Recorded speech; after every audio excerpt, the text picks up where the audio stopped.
So just to get this out of the way, no, I don't want this to become a Tekken channel. Um, my page isn't for that. Do a lot of other stuff, and kung Tekken content lang ang hanap nyo, there's like a plethora of content creators out there na I would suggest you start visiting instead. Um, Kaso parang just want to get this out of the way and share my experience with a closed network test from a specific perspective of a veteran Tekken enjoyer. Veteran, not necessarily meaning skill-wise, pero age-wise, vintage. Like, ayun, I don't know if it's a unique perspective from a Filipino guy who's played Tekken in the arcade since 1995, 96 as a child.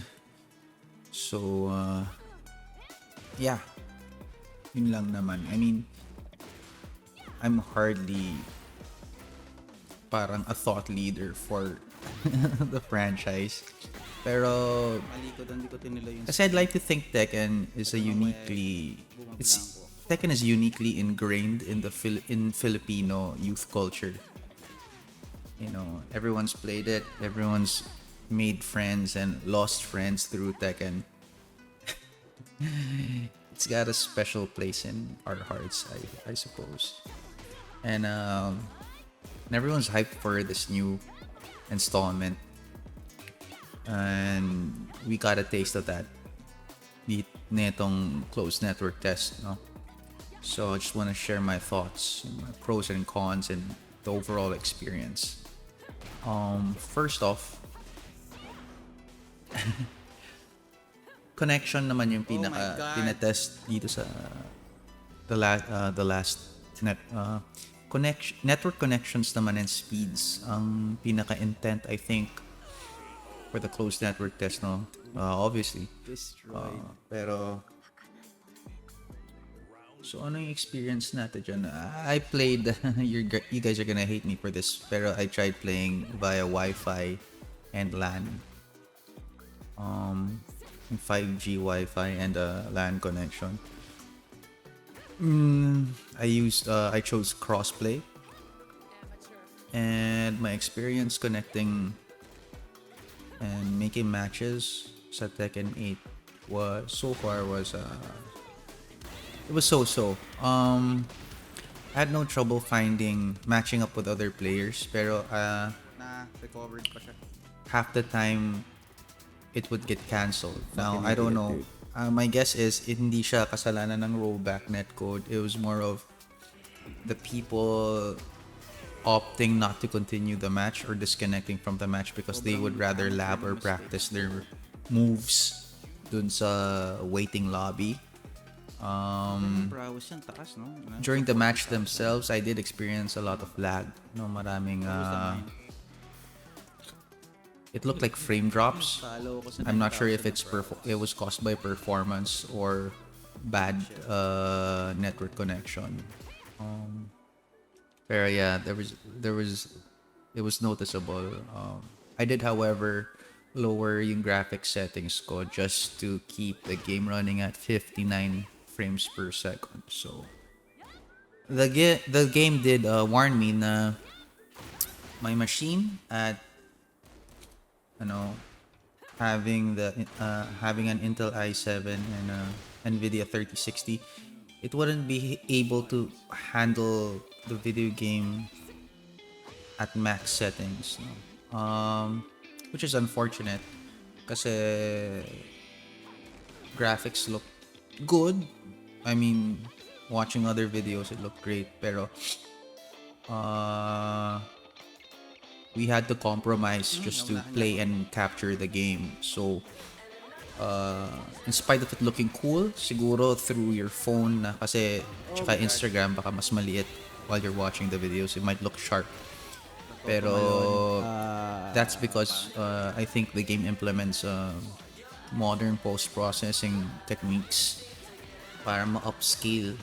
No, it's just filters. It's not true 1080. I'm guessing the game was actually running at 720 and then they upscaled it, so it might look a little muddy.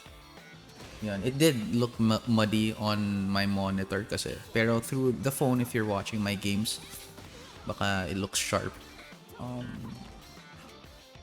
Yeah, pero that's thanks to filters and post-process editing, I suppose. Apart from that, the gameplay experience naman, the game itself, with the new fighting mechanics, I would say nanibago ako. It felt different. The feeling, I don't know if any of you have played Tekken 4, pero the jump from Tekken 3 to Tekken 4 felt similar. Like, I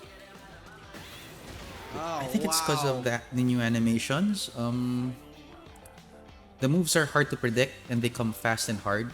So, yeah. Ayun, I feel that it's hard to tell, like your character's moves, or maybe that's just a skill thing, no?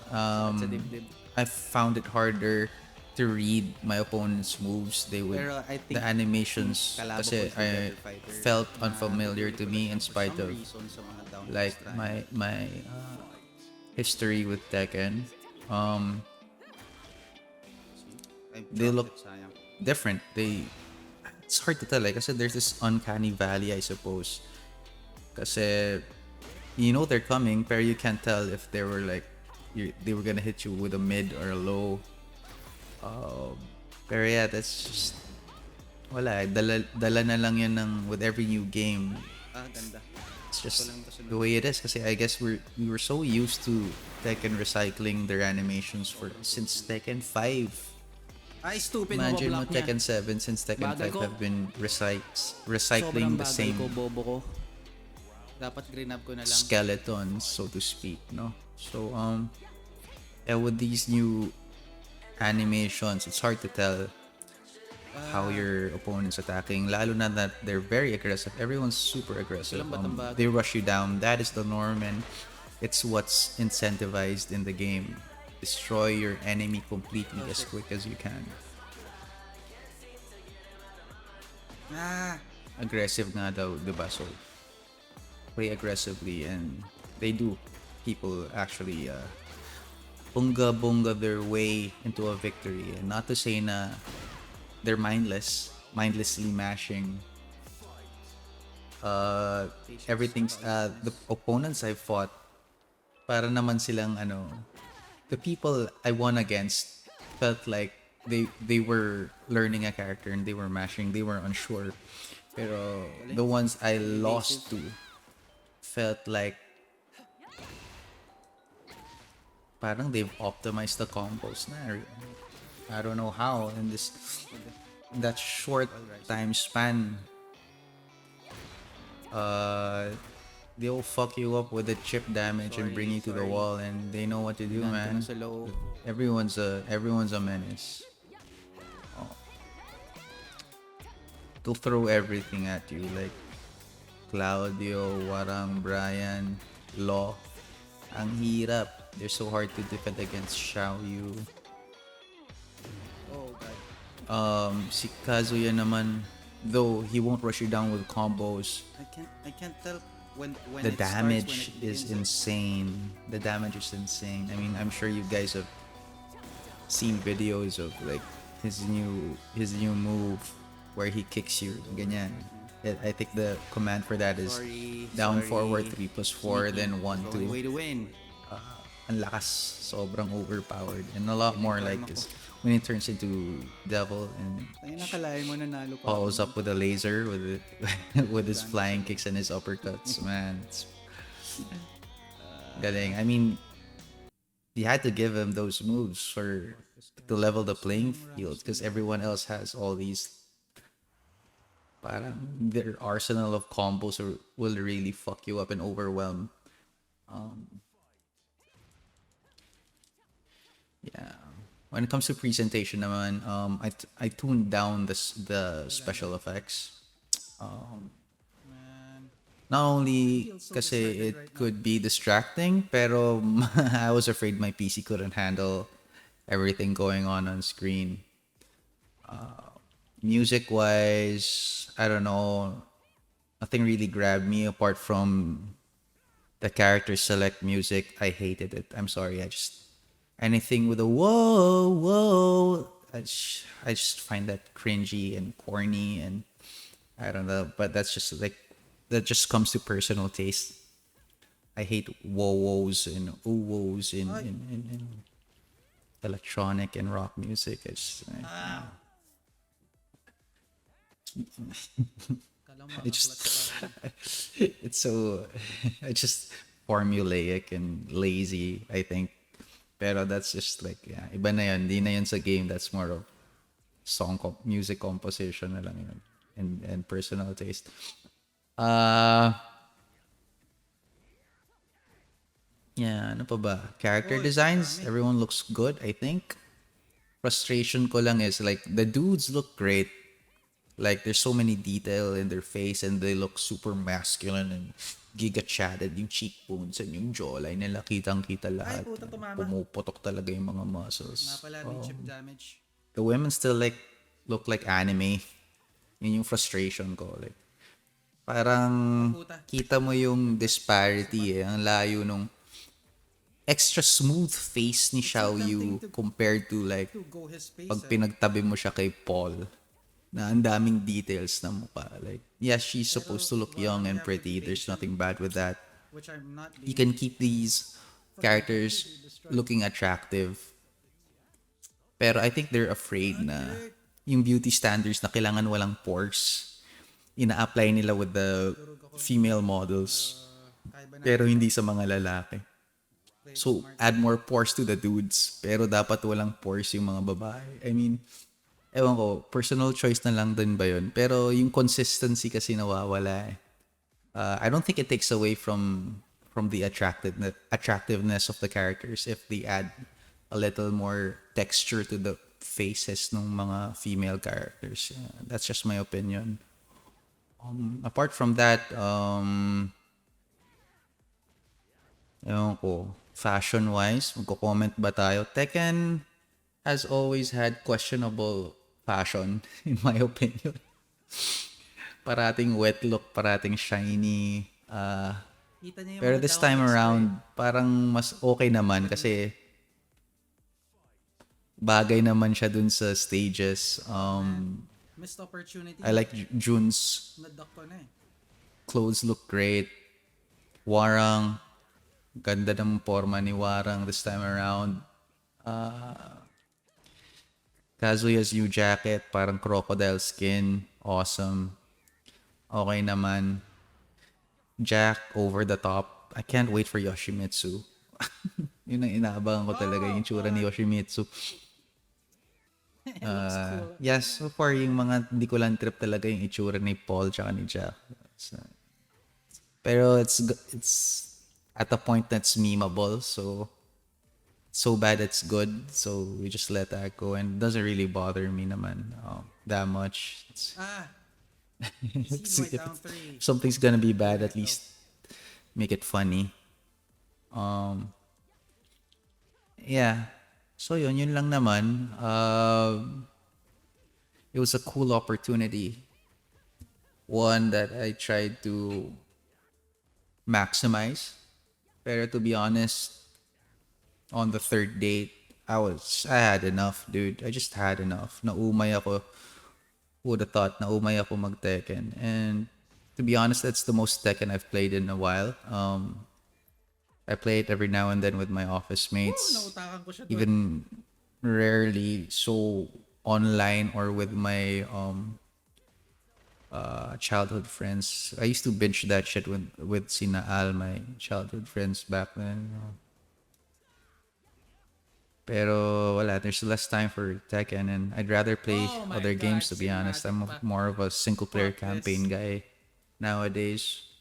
Yeah. And I'm really Bro! hoping the story mode is at least passable this time around. Like, Tekken has always had good ideas and tropes.